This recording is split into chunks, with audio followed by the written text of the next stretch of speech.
Shin Tae-yong memastikan timnas senior full squad di kualifikasi Piala Dunia 2026. Kocak, FC Dallas puji Maarten Paes dengan bahasa Indonesia.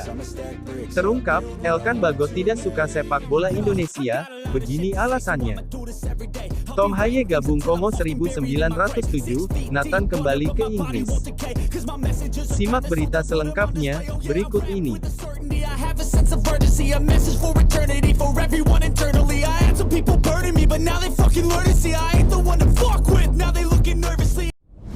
Temanku yang baik hati, subscribe dulu, agar tidak ketinggalan berita timnas Indonesia. Shin Tae-yong memastikan timnas senior full squad di kualifikasi Piala Dunia 2026. Untung bagi Shin Tae-yong, pelatih 53 tahun itu dapat memanggil seluruh pemain terbaiknya. Sebab, belum ada kabar para pemainnya mengalami cedera jelang berkumpul dalam pemusatan latihan di Jakarta pada Senin, tanggal 27 Mei tahun 2024. Jika tidak ada aral melintang, Shin Tae-yong diprediksi memanggil 17 pemain abroad yang dimiliki. Mereka ialah Asnawi Mangkualam, Marcelino Ferdinand, Pratama Arhan, Rafael Struijk, Jordi Amat, Justin Hubner, Maarten Paes, Jay Ises, Sain Patinama dan Sandy Walsh. Selanjutnya, ada Jens Raven, Kelvin Verdong, Tom Haye, Ragnar Oratmangun, Nathan, Elkan Bagot dan Ivar Jenner. Berkaca kepada dua FIFA Matchday sebelumnya, Shin Tae-yong selalu memanggil 25 nama di kualifikasi Piala Dunia 2026 zona Asia. Jika 17 nama di atas dipanggil semua, itu berarti hanya tersisa 8 slot yang diperuntukkan bagi pemain-pemain Liga 1 tahun 2023 sampai tahun 2024. Lantas, siapa 8 pemain Liga 1 tahun 2023 sampai tahun 2024 yang layak memperkuat timnas Indonesia? Diprediksi 8 nama itu adalah Hernando Ari, Adi Satrio, Rizky Ridho, Ricky Kambuaya, Yakob Sayuri, Egy Maulana Fikri, Witan Sulaiman dan Ramadan Sananta. Satu harapannya, siapapun pemain yang dipanggil dapat memberikan seluruh kemampuannya untuk timnas Indonesia. Terlebih, timnas Indonesia hanya membutuhkan satu kemenangan lagi untuk lolos ke babak ketiga kualifikasi Piala Dunia 2026 zona Asia. Di babak ketiga kualifikasi Piala Dunia 2026 zona Asia, sederet negara kuat menanti timnas Indonesia. Sebut saja Jepang, Korea Selatan, Iran, Arab Saudi, Australia hingga juara Piala Asia 2 edisi terakhir, Qatar. Terungkap, Elkan Bagot tidak suka sepak bola Indonesia, begini alasannya. Salah satu netizen mengaku kerabat Elkan Bagot, yakni Aisyah, mengungkapkan fakta mengejutkan tentang Elkan Bagot terhadap Indonesia. Dalam status media sosial, Aisyah mengungkapkan, Elkan Bagot lebih memilih menjadi warga negara Inggris ketimbang warga negara Indonesia. Alasannya, naturalisasi menjadi warga negara Indonesia tidak ada duitnya. Selain itu, ia tidak suka dengan Shin Tae-yong yang menaturalisasi Jay Ises untuk menggantikan posisinya di timnas senior Indonesia.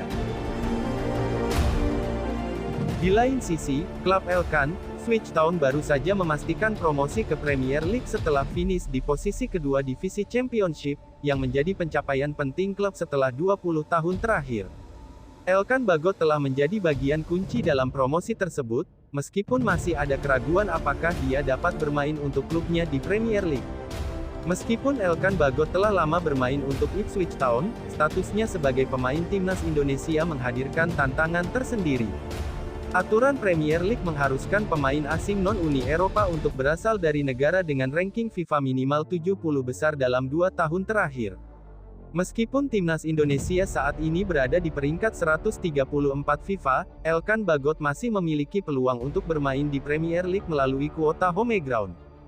Sebagai pemain yang telah terafiliasi dengan FA Inggris sejak tahun 2020, Elkan Bagot memenuhi syarat sebagai pemain home ground karena telah lama memperkuat Ipswich Town dari U18 hingga senior. Meskipun demikian, pelatih Ipswich Town, Kieran McKenna, belum memberikan jaminan apakah Elkan Bagot akan tetap berada di tim utama untuk Premier League musim depan.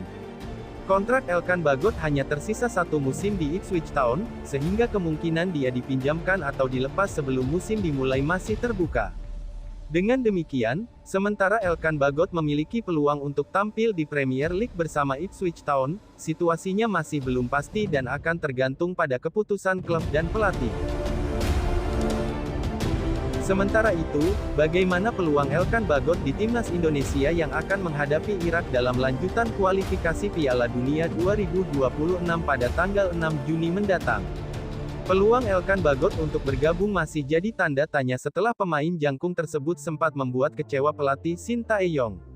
Seperti diketahui, Shin Tae-yong memanggil Elkan Bagot untuk membantu Garuda Muda dalam perebutan tiket terakhir ke Olimpiade Paris melawan Guinea, Kamis tanggal 9 Mei tahun 2024 lalu. Elkan disebut tidak merespons panggilan kendati masa peminjamannya ke klub Liga 3 Inggris, Bristol Rovers sudah selesai dan klub Bagot yakni Ipswich Town juga telah promosi ke Premier League. Bagot jadi harapan lantaran tidak lagi memiliki pertandingan resmi di Inggris. Akan tetapi, pemain 21 tahun tersebut tidak juga bergabung. Klubnya, Ipswich Town juga tidak memberikan komentar terkait Bagot. Pelatih Shin Tae-yong sempat menunjukkan rasa kecewanya karena tidak adanya kabar tentang Elkan Bagot jelang laga melawan Guinea. Pasalnya, ia sangat membutuhkan tenaga Bagot untuk memperkuat lini belakang Garuda Muda yang ditinggal Rizky Ridho dan Justin Hubner. Untuk Elkan mungkin dari media Indonesia bisa mengikuti jadwal dan cari tahu sendiri. Itu yang bisa dilihat sendiri ya, ujar Shin Tae-yong. Ketidakhadiran Elkan Bagot tanpa kabar ini mengkhawatirkan posisinya di lini belakang timnas. Berdasarkan kebiasaan Shin Tae-yong, pelatih asal Korsel ini sering menghukum pemain yang dinilainya indisipliner. Sejumlah pemain telah menjadi korban antara lain Osvaldo Hai, Ramai Rumakit, Serdi Epifano, dan Nur Hidayat. Para pemain tersebut hingga saat ini tidak pernah lagi dipanggil ke timnas yang diasuh Shin Tae-yong. Asisten Shin Tae-yong, Nova Arianto dalam salah satu podcast mengatakan Shin Tae-yong tipe pelatih yang sangat disiplin dan tidak terpengaruh oleh nama besar. Tidak ada nama besar bagi Coach Shin, sama saja. Harus disiplin dan serius berlatih, ujar Nova Arianto. Indonesia bakal melakoni laga uji coba sebelum kualifikasi Piala Dunia Zona Asia. Ketua Badan Tim Nasional BTN Sumarji, mengabarkan akan ada laga uji coba yang bakal dihadapi Timnas Indonesia sebelum menjamu Irak dan Filipina di Stadion Utama Gelora Bung Karno SUGBK, Jakarta. Laga uji coba itu dimaksudkan untuk semakin mematangkan persiapan skuad Garuda jelang menghadapi dua laga terakhir di Grup F kualifikasi Piala Dunia 2026 Zona Asia. Tentunya ini menjadi modal bagus untuk menambah kepercayaan diri pemain untuk bisa mendulang hasil manis di dua pertandingan tersebut. Pertandingan pertama itu, lawan Irak tanggal 6. Tapi sebelum tanggal 6 itu sempat ada diskusi PSSI juga akan menyiapkan uji coba, kata Sumarji. Karena kan juga waktunya cukup mepet. Kalau jadi, uji coba itu akan dilakukan tanggal 2 Juni terangnya. Langkah khusus PSSI, lindungi pemain timnas dari bully netizen. PSSI sudah memiliki langkah-langkah khusus untuk melindungi para pemain timnas Indonesia dari bulian netizen di media sosial. Anggota Exco PSSI, Arya Sinulinga, mengatakan pihaknya serius dalam melindungi pemain timnas Indonesia dari bulian netizen. Arya mengatakan PSSI sudah memiliki konsep untuk melindungi pemain.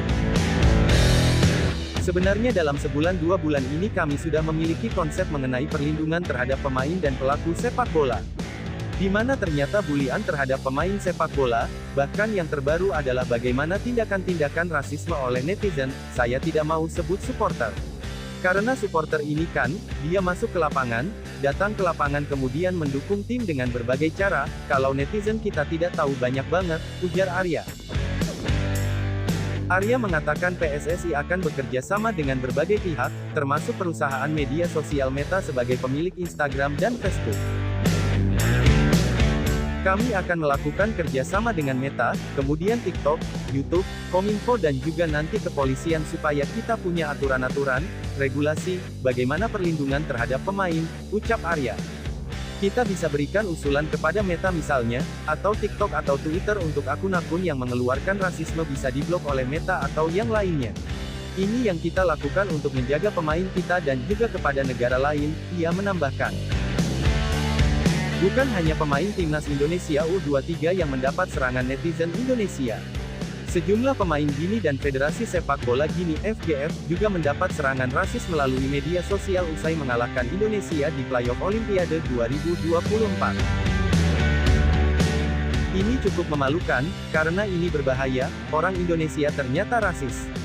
Sejak kapan kita jadi rasis? Baru kali ini terjadi. Ini harus berbalik jadi sesuatu yang positif supaya tidak ada tindakan-tindakan seperti itu, ujarnya. Kocak, FC Dallas puji Maarten Paes dengan bahasa Indonesia. Tim Liga Amerika Serikat, FC Dallas, mengunggah meme di media sosial untuk memuji penampilan sang kiper, Maarten Paes. FC Dallas menang 2-1 atas Austin FC pada Texas Derby dalam lanjutan MLS 2024 di Stadion Toyota, Minggu, tanggal 12 Mei tahun 2024. Gol kemenangan FC Dallas dicetak oleh Petar Musa dan Jesus Ferreira. Selain kedua pemain itu, kiper Maarten Paes juga menjadi kunci kemenangan FC Dallas. Kiper yang baru saja mengambil sumpah menjadi warga negara Indonesia, WNI, itu mencatat total 4 penyelamatan pada laga tersebut. Penampilan apik Paes pun mendapat pujian dari akun media sosial resmi FC Dallas. Tim tersebut mengunggah foto aksi Paes dengan kalimat bahasa Indonesia. Kelas, tulis FC Dallas dibubuhi emoji bergambar api dalam unggahan foto Maarten Paes. Tak cukup sampai di situ, Twitter FC Dallas juga mengunggah meme foto Maarten Paes yang terpampang di papan tulis kelas sebuah sekolah di Indonesia. Meme tersebut juga bertuliskan, kelas menunjukkan situasi di ruang kelas.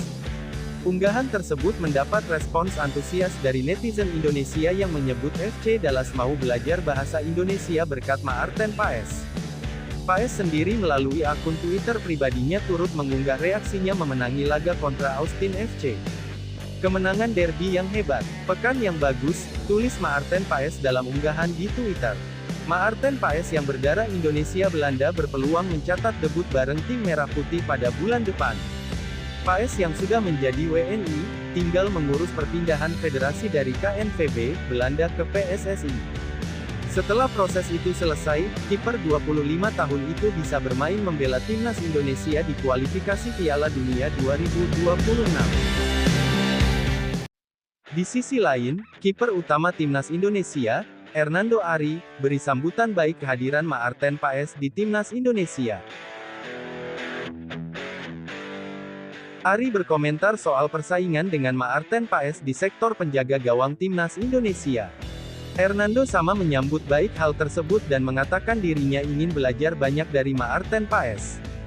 Kehadiran Maarten Paes akan membuat peta persaingan penjaga gawang timnas Indonesia semakin ketat.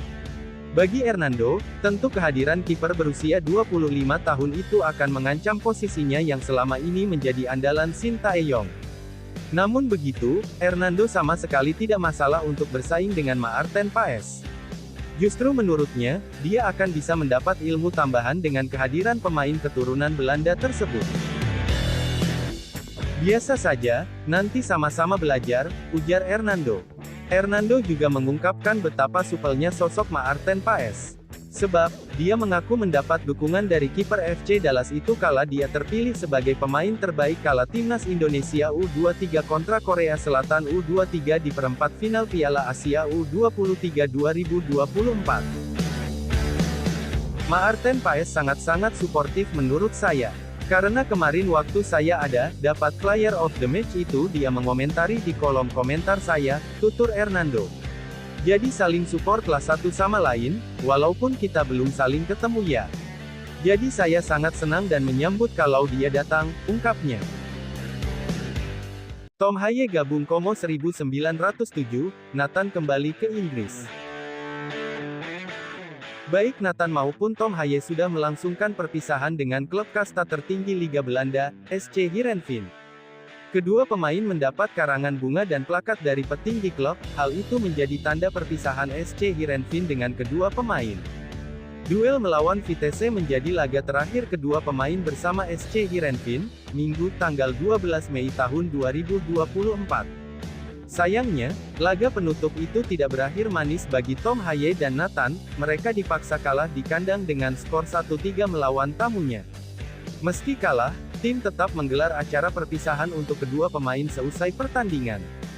Tom Haye bersama SC Heerenveen selama 2,5 tahun, ia mengoleksi 85 pertandingan, 7 gol, dan 12 assist. Pemain yang berposisi sebagai gelandang itu bakal menjadi buruan panas dengan status bebas transfer. Dikabarkan, pemain berjuluk Profesor, itu akan gabung dengan klub asal Italia, Como 1907. Como 1907 baru saja mendapat promosi ke Serie A Liga Italia, tentu menjadi lonjakan karir yang bagus bagi Tom Haye berlaga di level yang lebih kompetitif. Apalagi Como 1907 merupakan klub milik dua penguasa asal Indonesia, Hartono bersaudara. Selain itu, Tom Haye juga sudah pernah merasakan atmosfer sepak bola Italia, tepatnya pada 2018-2019. Di sisi lain, Nathan Chuaon adalah pemain pinjaman SC Heerenveen. Bersama SC Heerenveen, pemain berusia 23 tahun itu mendapat banyak pelajaran di Belanda. Hal itu sangat bermanfaat bagi Nathan ketika kembali ke Inggris. Nathan Chuaon mengoleksi 4 caps bersama SC Heerenveen. Setelah kontrak dengan SC Heerenveen habis, Nathan Chuaon dipastikan kembali ke Swansea City. Tom Haye dan Nathan segera merapat ke Indonesia akhir bulan Mei ini. Kedua pemain kembali akan memperkuat timnas Indonesia di kualifikasi Piala Dunia 2026 bulan Juni nanti.